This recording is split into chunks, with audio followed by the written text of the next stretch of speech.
to For Real. It's Wednesday, and that means it's time for the News Moto, where you get to watch footage of a ride in Cambodia, and I update you on the news of the week. We're going to alternate between Jeremy's rides and guest rides from other channels when we have them, but this week it's Jeremy's turn again, and this week we'll show you a little more of Siem Reap's beautiful riverside. At For Real, we donate all of the money we earn from YouTube to charities in Cambodia. I've finally gotten around to donating the money from January. We've been pretty busy these last few weeks. Anyway, here is the total we have donated so far. Simply watching our videos helps us to earn this money, so your time here on our channel directly helps people in Cambodia. Please subscribe if you haven't already. There's a tiny little button in the bottom right of the screen, and you can do it right now.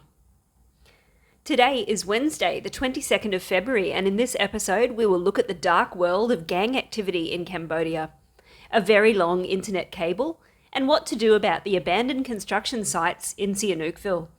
We will also check in with fines faced by landlords who don't register foreigners staying in their properties, and the closure of the Bluetronic stores nationwide. Cambodia has lowered the fee for a PCR COVID-19 test with a certificate, and it now costs just $50, which is down from $130 for outbound travellers who require it. PCR tests and certificates are only needed for outbound travellers travelling to countries which require those certificates. Cambodia itself does not require any travellers to undergo either a rapid antigen test or a PCR test. The Minister of Posts and Telecommunications has announced the Hong Kong-Sihanoukville submarine fibre optic cable project will start soon. The 2,715-kilometre submarine fibre optic cable project from Hong Kong to Sihanoukville is scheduled for completion in 2024. The cable will provide faster and more reliable internet service across the country.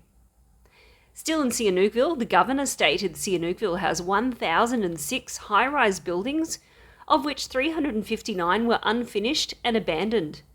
Let's hope the cable project doesn't suffer the same fate.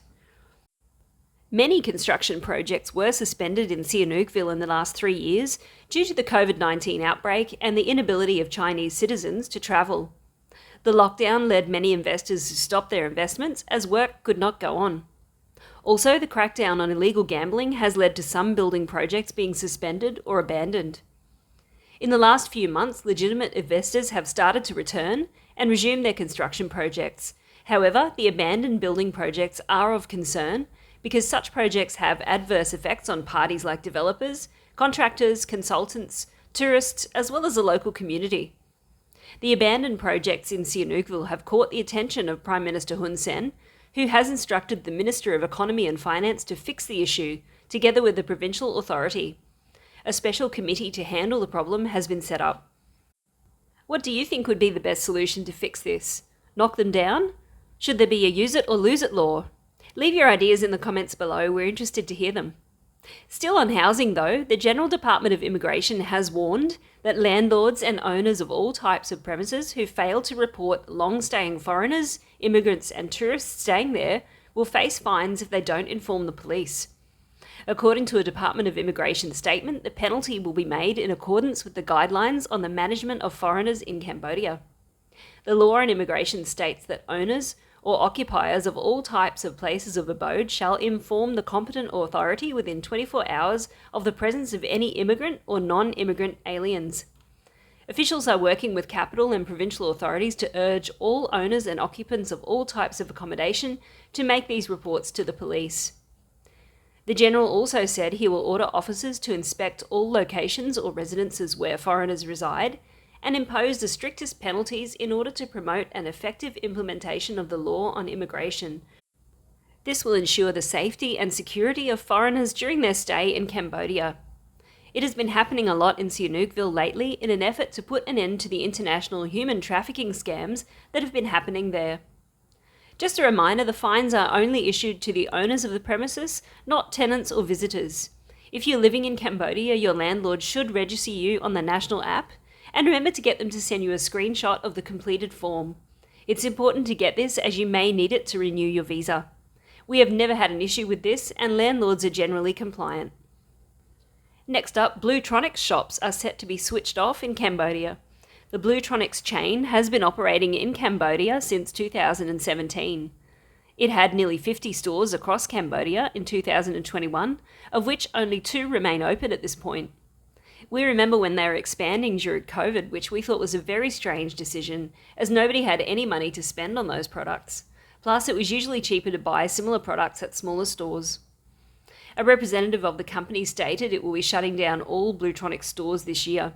In a report on business results sent to investors, the firm stated that the chain did not have the potential to contribute significant revenue or profit in the future.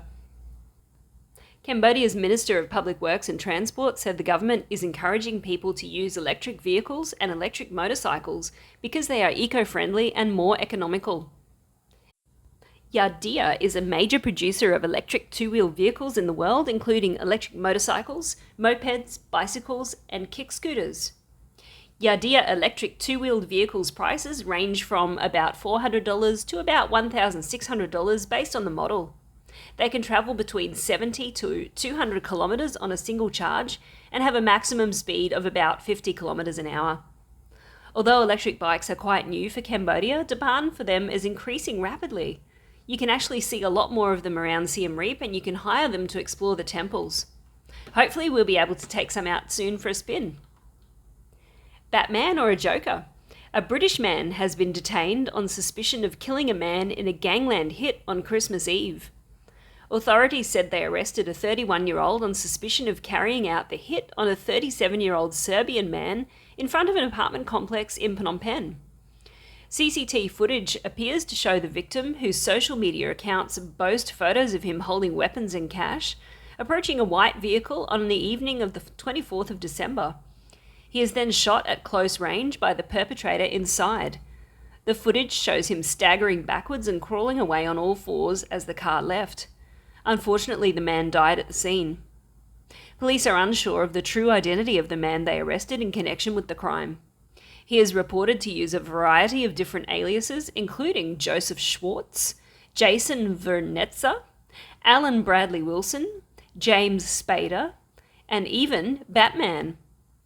They say the suspect is well known to Cambodia's criminal underworld because of his distinctive tattoos, which include a black spider on his neck. Maybe they should call him Spider-Man.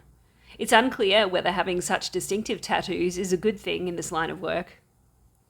Photos released by police show the man wearing slim black jeans and a checkered shirt, sporting a thin moustache. When the man with many names was detained, police found a black Ruger pistol, a folding knife, and several bullets. He also had small amounts of marijuana in his pockets. The motive for the killing is not known, but police believe the incident may have been gang-related. A case is reportedly being built and will be sent to prosecutors. Reports suggest that the victim had previously fled a prison sentence for inciting religious and racial hatred in Serbia. Seems like a nice bloke. He allegedly then moved to Thailand and then to Cambodia, where he married a Thai woman. The majority of Cambodia's criminal underworld is run by international groups, according to the Global Organised Crime Index. In recent years, the country has become a key regional hub for human trafficking networks, in particular for the purposes of forced labour, cyber scams and sexual exploitation, as we've seen from the reports that came out of Sihanoukville over the past 6 months. Though some European groups do have a presence in Cambodia, the majority reportedly come from other Asian countries such as Myanmar, Taiwan and China. Ah yes, it's now Motor Madness time. A driver smashed into a group of roadside stalls in the early hours of the morning in Phnom Penh. Before the incident, a white Lexus LX 470 was seen being driven by a man travelling along National Road 6A from east to west at high speed. The man lost control of his vehicle and smashed into a number of roadside stalls, causing severe damage. He then, in the time-honoured fashion, abandoned his vehicle and fled into the inky black Phnom Penh night. Honestly, they really need some more streetlights down there. A sleepy driver caused mayhem in central Phnom Penh after he smashed into a stall that was purveying porridge to citizens. The driver lost control of his vehicle at high speed and smashed into a street sign. He then careered into the stall, causing major damage and scaring away 3 bears and a child with golden locks.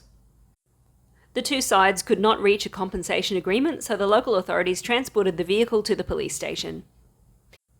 In some good news now, another province has been declared mine-free. It's Kampong Cham this time. It follows Stung Treng, Kep and Prey Veng provinces, as well as Phnom Penh and Preah Sihanouk, which were declared free of mines last year. Wonderful news and a step towards more safety and security for the people of Cambodia. Once again, that brings us to the end of this week's news. You're now up to date with all of the most important events in the kingdom. Thank you so much for watching. Take care. Have a great week, and we'll see you very soon.